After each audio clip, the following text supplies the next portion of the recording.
is something to me that is curious. If you talk to anybody that works with business owners and founders, they'll tell you about the high rate of business failures in the first 12 months of a business, the first 24 months, and then the first 36 months of a business. And these are like numbers in the double digits, high in the double digits. And whilst the data are varied and the evidence is scant, one of the things we know is that both in terms of the data that have been collected, but also anecdotally, business failures for early stage companies is very, very high, very high. But there's something that I find strange. If the business failures are so high, why are there no books teaching entrepreneurs how to fail? There's a book that teaches you how to write a business plan, how to build a sales plan, how to hire people, how to build social media content. Everybody tells you about how to start and grow. Nobody tells you what to do when things go wrong. And for a lot of real entrepreneurs, sooner or later, you're going to have what we call an NDE, a near-death experience. What do you do then? It took me going through my own NDE to go, whoa, wait, what do I actually do?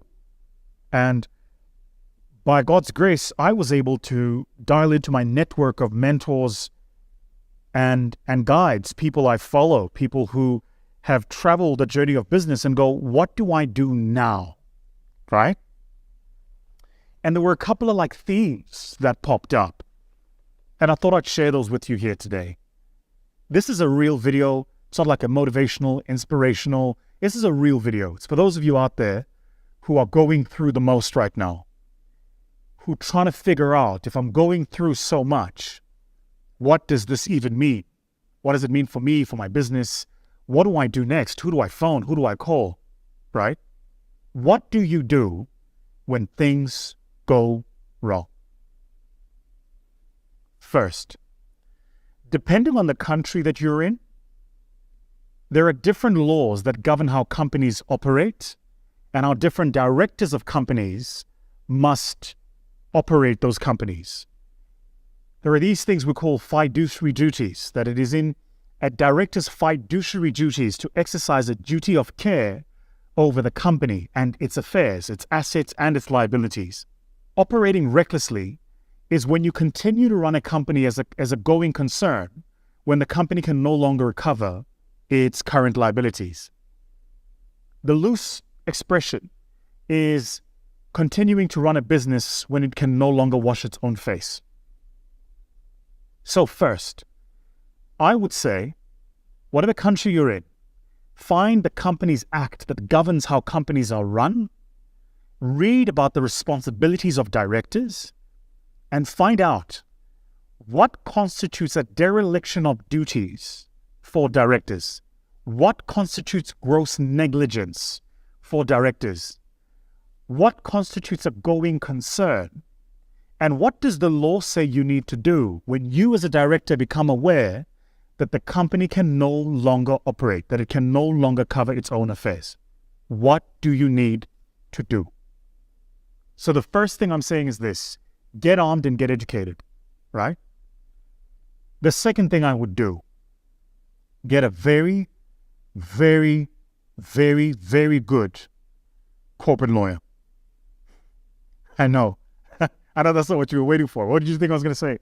Run a sales promotion, sell more. No, we're dealing with real stuff here, not that stuff. Get a very, very good corporate lawyer. It's in your best interest if you can get a corporate lawyer that's worked with liquidations before, a corporate lawyer that has either been a liquidator or has worked with liquidators in the past. And these lawyers are very hard to find, right? Because it's not like they're running ads on TV. These are not, injury lawyers or lawyers, personal injury, or lawyers that cover, any of those kind of. These are very specialized lawyers. And often you've got to know somebody to find out who they are, especially find out who a good one is. But get a very, very good corporate lawyer. Because what you want to be able to do for yourself immediately as the business owner is to create a distance between the business that's struggling and yourself as the owner, and to begin to think about how do you protect the liability contagion from the business spilling over into the owner. This is fundamental. I cannot stress enough just how important this is. Get yourself a really, really good corporate lawyer. Some of you here watching this will say, where am I going to get the money for a lawyer from? The answer to that question is this. The cost of not having a good corporate lawyer when things go wrong is infinitely more than the cost of having one. Infinitely more. Infinitely. It's an order of magnitude more. So get yourself a very good corporate lawyer. Third, talk to your accountant.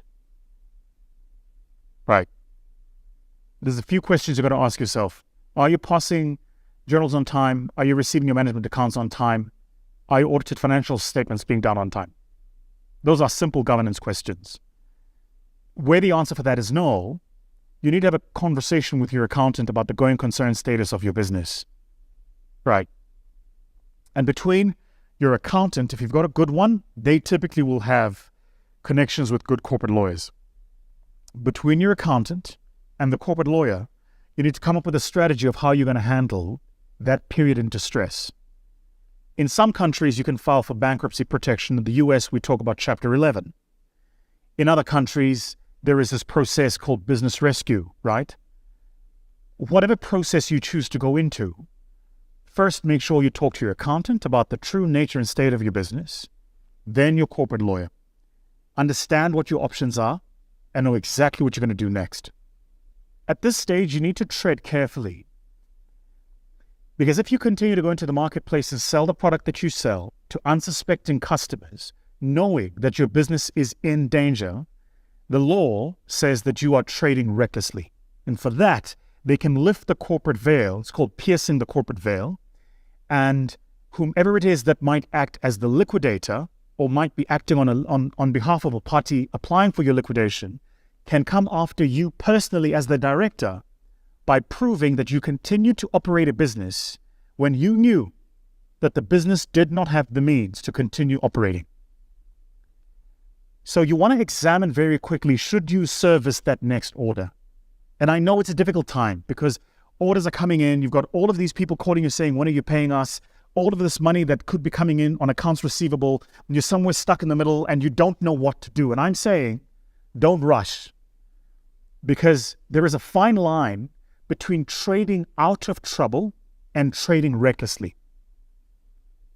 The fifth, and this is the most important piece of advice I can give you. This one saved me. Stop operating your business and find somebody else to do it for you. I know. Tough. Tough. Stop. Stop. Get out of the driver's chair. You're not fit enough for the next lap. You're too emotional. You're too invested. You're too ingrained. Get somebody else to drive it.